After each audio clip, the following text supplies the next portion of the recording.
Oman के सुल्तान ने भारत के प्रधानमंत्री नरेंद्र मोदी को ओमान के सर्वोच्च नागरिक पुरस्कार से सम्मानित किया है।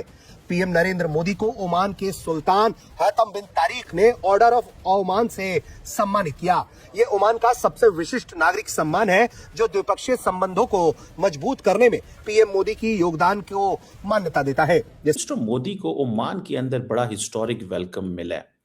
नॉर्मली ये ऑप्टिक्स मुसलमान दुनिया के अंदर, पाकिस्तान के अंदर एक डिफरेंट एंड से देखे जाते हैं, क्योंकि पाकिस्तान ने हमेशा ये चाहा है कि मुसलमान दुनिया इंडिया को कश्मीर के लेंस से देखे। ये मोदी जी कह रहे हैं कि जो मुस्लिम कंट्रीज हैं उनको एक जबरदस्त आउटरीच है।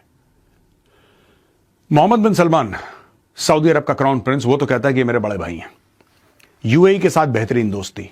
हम जहाँ कहीं भी जाते हैं तो हमारा पहला इंप्रेशन क्या पड़ता होगा अगले वाले के ऊपर कि हम क्या करने के लिए हैं? क्या हम ट्रेड की बात करने आए हैं या हम उनसे कुछ लेने आए हैं? बिल्कुल ऐसे ही वो फील करते हैं कि जैसे हम उनसे कुछ लेने आए। जबकि इंडिया अगर जाता है तो वो ये सोचते हैं ये कस्टमर है हमारे। इससे क्या इंडिया के और ओमान के स्ट्रेटेजिक इंटरेस्ट है, ठीक है जी, जिनको आके बेसिकली वो सारा कुछ फॉर जो ऑप्टिक्स हैं वो चेंज हो रहे हैं। This is one of the most significant question. Oman के साथ, बहरेन के साथ, जितनी भी ये ऑयल प्रोड्यूसिंग कंट्रीज हैं, मुस्लिम कंट्रीज हैं, इन सब के साथ इंडिया के रिलेशनशिप बहुत शानदार हैं। इंडिया की मार्केट को खोना नहीं चाहते, असल बुनियाद है। ओके, मतलब कि एक बड़ी ट्रेड नजर आती है, एक बड़ा बेनिफिट नजर आता है वहाँ पर, और डेफिनेटली ऐसा हो भी क्यों ना, क्योंकि टेस्ट। नमस्कार दोस्तों, हिंदुस्तान तक की एक और वीडियो में आपका फिर से स्वागत है। दोस्तों, एक बहुत बड़ी न्यूज़ निकल के सामने आ रही है। आज भारत ओमान रिलेशंस के लिए एक बहुत ही खास और हिस्टोरिक पल सामने आया, जब ओमान के सुल्तान ने भारत के प्राइम मिनिस्टर नरेंद्र मोदी को ओमान का सबसे बड़ा civilian honour order of Oman से सम्मानित किया। ये अवार्ड सिर्फ एक व्यक्ति को नहीं, बल्कि इंडिया ओमान के बीच मजबूत होते स्ट्रैटेजिक और कल्चरल रिश्तों को रिप्रेजेंट करता है। सुल्तान ऑफ ओमान ने पीएम मोदी को ये सम्मान इंडिया और ओमान के लिए रिलेशंस को नई ऊंचाइयों तक ले जाने और उनकी विजनरी लीडरशिप के लिए दिया। अवार्ड रिसीव करते हुए प्राइम मिनिस्टर नरेंद्र मोदी ने इस ऑनर को अपने लिए पर्सनल नहीं माना। उन्होंने कहा कि ये सम्मान दोनों देशों के बीच पुरानी और गहरी दोस्ती को समर्पित है। पीएम मोदी ने इसे भारत के 1.4 बिलियन लोगों और ओमान के लोगों के बीच प्यार, वार्मथ और अफेक्शन का सिंबल बताया। उनका कहना था कि इंडिया और ओमान के रिलेशंस सिर्फ डिप्लोमेसी तक सीमित नहीं है, बल्कि ये लोगों से लोगों के रिश्ते हैं जो सदियों से ट्रेड, कल्चर और ट्रस्ट के जरिए बने हुए हैं। 48 घंटों के अंदर पीएम मोदी को ये दूसरा सर्वोच्च सम्मान दिया गया है। इस सम्मान पीएम मोदी के उनके चल रहे 2 दिवसीय ओमान दौरे के दौरान प्रदान किया गया, जो जॉर्डन और इथियोपिया के बाद उनकी 3 देशों की यात्रा का अंतिम चरण रहा। मिस्टर मोदी को ओमान के अंदर बड़ा हिस्टोरिक वेलकम मिला है। नॉर्मली ये ऑप्टिक्स मुसलमान दुनिया के अंदर, पाकिस्तान के अंदर एक डिफरेंट एंड से देखे जाते हैं, क्योंकि पाकिस्तान ने हमेशा ये चाहा है कि मुसलमान दुनिया इंडिया को कश्मीर के लेंस से देखे, बिकॉज इंडिया ने एक मुस्लिम एरिया के ऊपर कब्जा किया हुआ है और एक हिस्ट्री है, और for that matter Pakistan has been successful for very quite a long time. लेकिन सवाल क्या है, ऐसे क्या इंडिया के और ओमान के स्ट्रेटेजिक इंटरेस्ट है, ठीक है जी, जिनको आके बेसिकली वो सारा कुछ फॉर जो ऑप्टिक्स हैं वो चेंज हो रहे हैं। This is one of the most significant question. देखिए, इंडिया के जो स्ट्रेटेजिक इंटरेस्ट ओमान के अंदर है ना, वो सिक्योरिटी ड्रिवन, एक तो मैरीटाइम सेंट्रिक है, ठीक है जी, और ओमान जो है इंडिया का इंपॉर्टेंट पार्टनर है गल्फ रीजन में और वेस्टर्न इंडियन ओशन के अंदर। आपको पता है 40% ऑफ इंडियाज ऑयल जो इंपोर्ट्स हैं दे pass through straight of harms. समझ रहे हैं बात? और ओमान जो एंट्री एंड एग्जिट पॉइंट है स्ट्रेट का, उसके ऊपर है।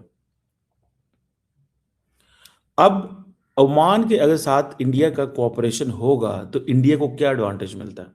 अगर स्ट्रेट ऑफ हार्मस जो है उसमें कोई प्रॉब्लम होती है तो इंडियन नेवी और ओमान की जो नेवी है वो they can help each other, and above all Oman can give an early warning दे सकती है in terms of disruption in case of this major choke point. ये मोदी जी कह रहे हैं कि जो मुस्लिम कंट्रीज हैं उनको एक जबरदस्त आउटरीच है। मोहम्मद बिन सलमान, सऊदी अरब का क्राउन प्रिंस, वो तो कहता है कि ये मेरे बड़े भाई हैं।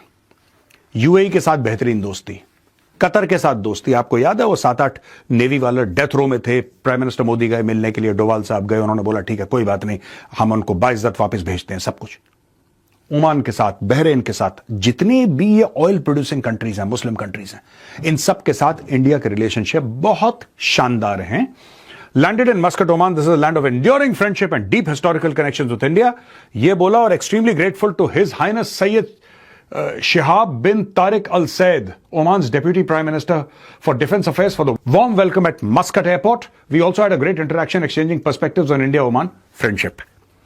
दोस्तों, आपने सोशल मीडिया पर तो देखा ही होगा किस तरीके से इथियोपिया में प्राइम मिनिस्टर मोदी का ग्रैंड वेलकम हुआ। वहां पे लोग वंदे मातरम गा रहे थे, वंदे मातरम गा रहे थे। और आपने देखा होगा कि जिस तरीके से उन्होंने एड्रेस करा वहां के पॉलिटिशियंस को, लोग उनका हाथ चूम रहे थे। इथियोपिया के अंदर हाथ मिला रहे थे, माथे पे हाथ लगा रहे थे, हाथ चूम रहे थे लोग प्राइम मिनिस्टर मोदी का। यह भी आपने देखा होगा।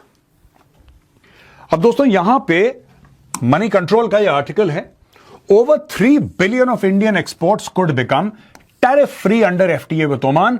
Indian textiles, chemicals and other exports worth more than 3 billion to Oman could become tariff-free, with New Delhi and Muscat set to sign a trade deal on December 18th, the second day of Prime Minister Narendra Modi's visit to the Gulf nation. अब यहां पे दोस्तों आज 18 तारीख है, right? जब हम record कर रहे हैं इस वक्त ये डील साइन नहीं हुई, लेकिन जब तक ये द चाणक्य डायलॉग्स आप देखेंगे शाम को, हो सकता है तब तक ये डील साइन हो जाए। $3 अरब का मामला टैरिफ फ्री हो जाएगा। दोस्तों, ये अवार्ड उस वक्त दिया गया जब प्राइम मिनिस्टर मोदी ओमान के दौरे पर थे, और ये विजिट और भी ज़्यादा स्पेशल हो गया क्योंकि इस साल इंडिया और ओमान के डिप्लोमेटिक रिलेशंस के 70 साल पूरे हो रहे हैं।